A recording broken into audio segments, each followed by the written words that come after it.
Hey everyone, it's Ryan here. So this is my review for Gameweek 11 of the 20/21 Premier League season. First off, the match was supposed to happen on Friday. Aston Villa and Newcastle has been postponed. I didn't look up as to why. I don't know if there's any COVID cases that happened or anything, or maybe just because of the weather at the time. But that match was postponed. The 5th of December, the Saturday, Burnley won, Everton won. I think Burnley managed to go ahead. Calvert-Lewin managed to get the equaliser for Everton. Man City 2, Fulham 0. Fulham, after their win over Leicester, Man City kind of just put them back into reality, I guess. I believe Sterling managed to get a goal and win the penalty for then De Bruyne for take. West Ham 1, Man U 3. I believe West Ham did go up first. Man U managed to get an equaliser shortly afterwards. One of the biggest talking points for this match was Henderson kicked the ball and the curve on it. People think it went outside the line for a throw-in, but because of how high it was, VAR weren't able to check it properly and just said it counted. But basically, from that kick, Fernandes got the ball crossed in. I believe Rashford scored the goal. And then Pogba managed to score from long range, and then I believe... Rashford got the third goal, sorry. I don't know who... I can't remember who got the first goal, I just know Fernandes assisted. Because it wasn't Martial. Sorry, no, it was... Was it? Oh, I can't think now.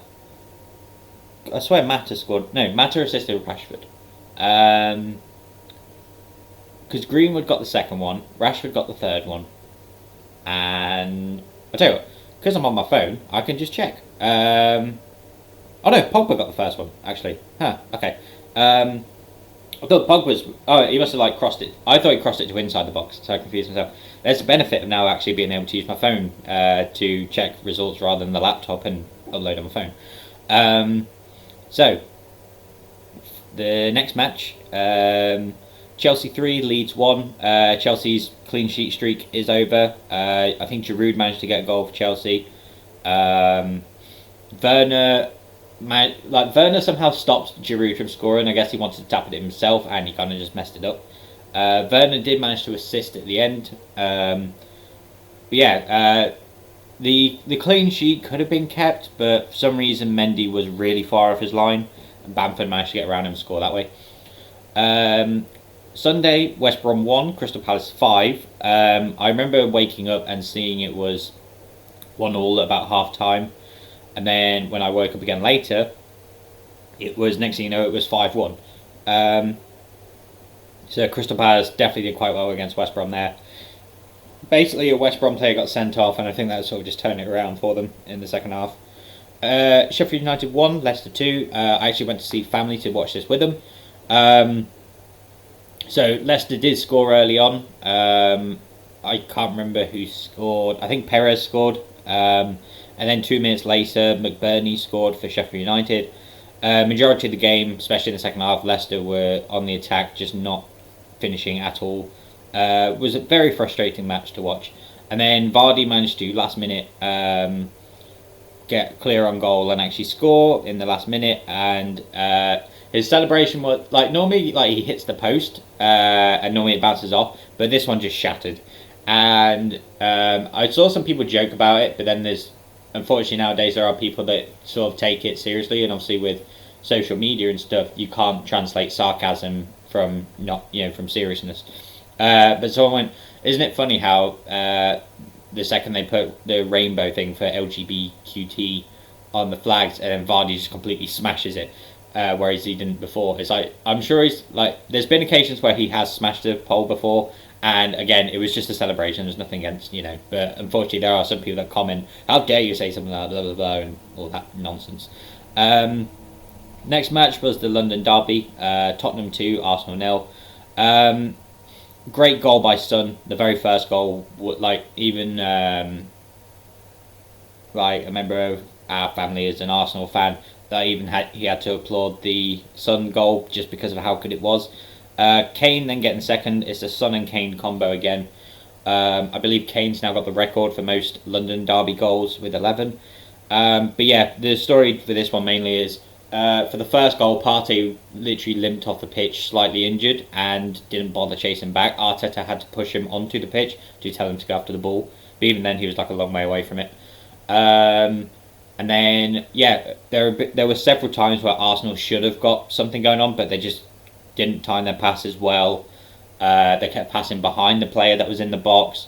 Their ball control wasn't well, and again, it's another loss for Arsenal. I believe they're 15th now, so it's not looking good for them. Liverpool 4, Wolves 0. Liverpool just running all over Wolves with this one. They seem to be back to their routine. I think even without Van Dijk, they're doing well for themselves. And then finally, last night, Brighton versus Southampton. Brighton 1, Southampton 2. Ings managed to get the equaliser with the penalty. Not the equaliser, the winning goal with the penalty in the 80th minute. I believe the first goal probably was a corner. I've only looked at the who scored and the assist, because it says it's Ward-Prowse assist. Ward-Prowse assist with Bednarak, I think, scoring the goal, who's a defender, so he normally jumps for the header. Can't remember who scored for Brighton, but yeah, Southampton managed to get themselves back up to 5th.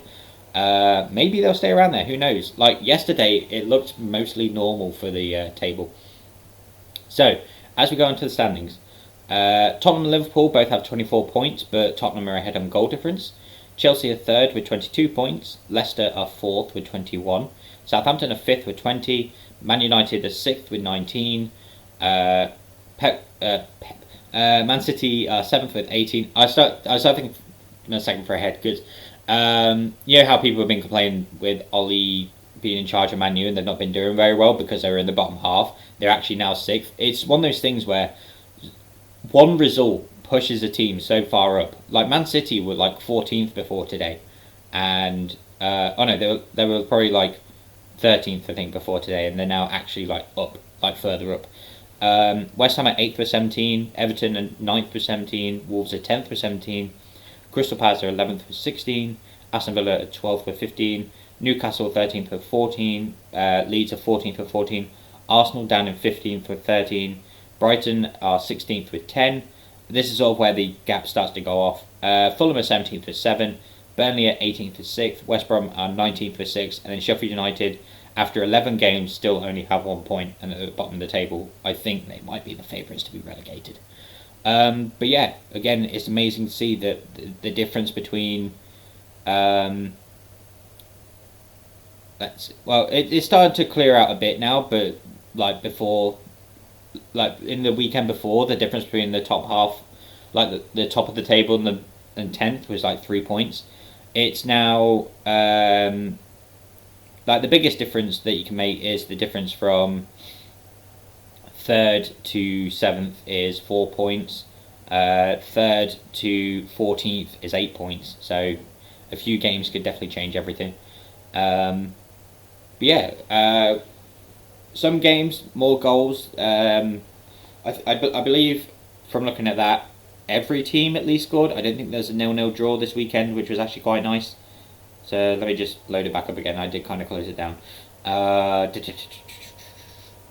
the wrong one. Give me a sec. Sorry, I'm having a nightmare with this thing.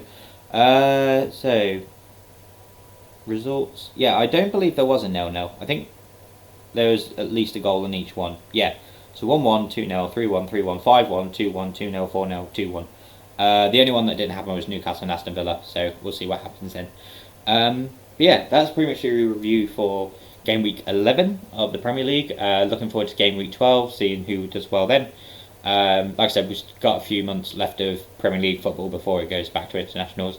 Thank you very much for watching this video, and I shall hopefully see you in the next one. Right, bye.